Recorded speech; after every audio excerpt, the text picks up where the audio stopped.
Christina Aguilera is one of the defining figures of 2000s pop culture. From her voice, her songs, and her style, Christina is an undeniable icon of this time.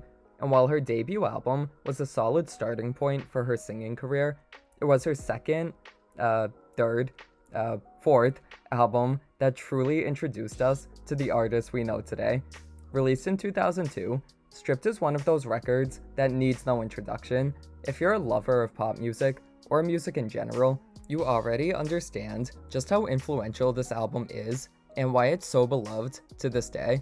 But let's dive into it anyways and give it the flowers it deserves. After the breakout success of her 1999 debut, Christina wanted to switch things up. The music she had been making was mostly bubblegum teen pop, and she had become one of the faces for that genre. While this early success was instrumental in laying the foundation for her career, it wasn't creatively fulfilling. She didn't want to be the girl next door who sang songs she wasn't truly passionate about. Like every Disney princess, she wanted more.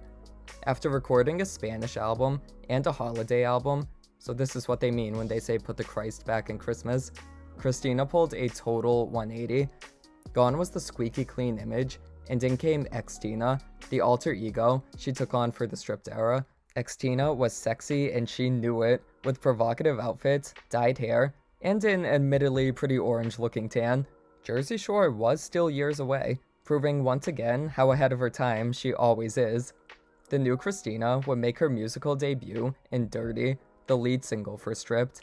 The song and video would attract controversy due to the drastic image change, but this would only propel Christina to new heights in her career. While other female pop singers at the time definitely played up their sex appeal, this was a whole new level, complete with sexual fetishes and assless chaps. She faced tons of backlash for this, with many media outlets saying she had gone too far. However, the song and video have since become iconic. Her outfit is now legendary, as it's become a popular Halloween costume that anyone who grew up in the 2000s would recognize. Over 20 years later, it's easy to see the controversy she faced was mostly due to her being a woman who was not only comfortable expressing her sexuality, but was also the one who was in control. She's at the forefront, commanding everyone around her, and that probably threatened people who wanted her to stay in the box they'd made for her in their minds. Christina rejected being told who she should be, which she makes crystal clear on the album track, Makeover. The song is all about her breaking free from the image her former managers forced her to have. It's extremely cathartic to sing along with, especially that scream song chorus. The song was actually the subject of a lawsuit in the United Kingdom due to its similarities with the Sugar Babes song Overload, which led to the Babes getting songwriting credit for it. Honestly, as much as I love Makeover, it does sound just like Overload, but hey, there's worse things than sounding like the greatest girl group that's ever lived. Stripped has this theme of independence and taking ownership of your life throughout, from the self-assured feminist anthem, Can't Hold Us Down, to the rock-heavy empowerment of Fighter. Even the love songs, such as Loving Me for Me and Impossible, aren't simply about how she's in love. They're about the terms she wants for the relationship to work, and how she's not gonna change herself to appease her man. Speaking of not changing, Christina proved herself to be an ally for the LGBT community with this album's second single, Beautiful. Beautiful is all about accepting yourself for who you are, and its video highlights this with gay couples, transgender people, and people with eating disorders. Having such a straight-up depiction of the people society and pop culture ignore cemented how Christina was truly a champion for the underdogs. Here was one of the biggest celebrities in the world choosing to highlight the realities of people who are deemed different and saying they're beautiful despite the hateful things people say to them. This was a risky move for any singer at the time to take, but it was definitely one that paid off, as the song has become one of the most enduring hits from the 2000s. While I absolutely love Beautiful, my favorite self-empowerment song from Stripped is definitely Soar. It wasn't a single, but it really should have been, since it not only has one of the most impressive vocal performances in her whole discography, but its lyrics about learning to accept yourself and rising above the insecurities that drag you down make it such a great feel-good song. It's one of her most uplifting and joyous tracks, and it may just bring a tear to my eye whenever I listen to it. It's my favorite Christina Aguilera song. It's a part of my DNA at this point.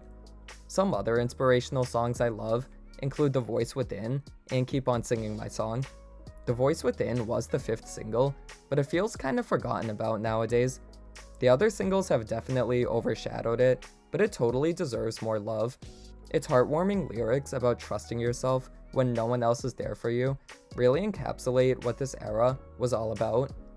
Likewise, Keep On Singing My Song works perfectly as the album closer, as she sings about how people can take away everything from her, but they can't take away her inner peace. It's such a blissful song that really makes you feel like everything's gonna be okay, despite anything you've gone through. Meanwhile, on the dirtier side of things, one of my other favorite songs is Get Mine, Get Yours, a steamy sex bop that has one of the catchiest choruses in the album. It's an addictive song. I really have trouble just listening to it once. It's gotta go on repeat. I'm also pretty sure it's why the quality of my hearing has gone down for the last few years, because the ending instrumentals get very loud. Should I turn the music down? Yes. Will I? No. I could go on and on about literally every track on Stripped, but I could sum up why I love all of them with one word: passion. This is where Christina started singing not just with her voice, but with her soul. You can tell she believes every single word she sings on this album, and that passion she brings is what makes Stripped feel alive. The reason it's such an enduring record isn't because of the image change, or the performances, or the controversy. It's because this album spoke to people on a deep and significant level. What other artist as big as Christina in 2002 would be this raw and forthright in their music? Who else in her industry would be so openly advocating and fighting for marginalized people? And who else made an album as inspirational as this one? One that told you the strength and confidence you thought you lacked was always inside of you. One that helped you realize, despite life's obstacles, better days would always be ahead. And one that told you to live your life for yourself and not for the sake of anyone else. Stripped is my favorite album of all time because of the passion Christina brought to it. It's more than just the songs being great, which they are, but it's what she's saying and how she's saying it. No other album has ever connected with me on a deeper level than this one, and I'm assuming many other people feel that way. It's a go-to album for me in good times and bad times, and how I haven't gotten sick of it yet is just a testament to its quality. Stripped is a masterpiece, a record that will endure and be remembered as one of the greats for many years to come.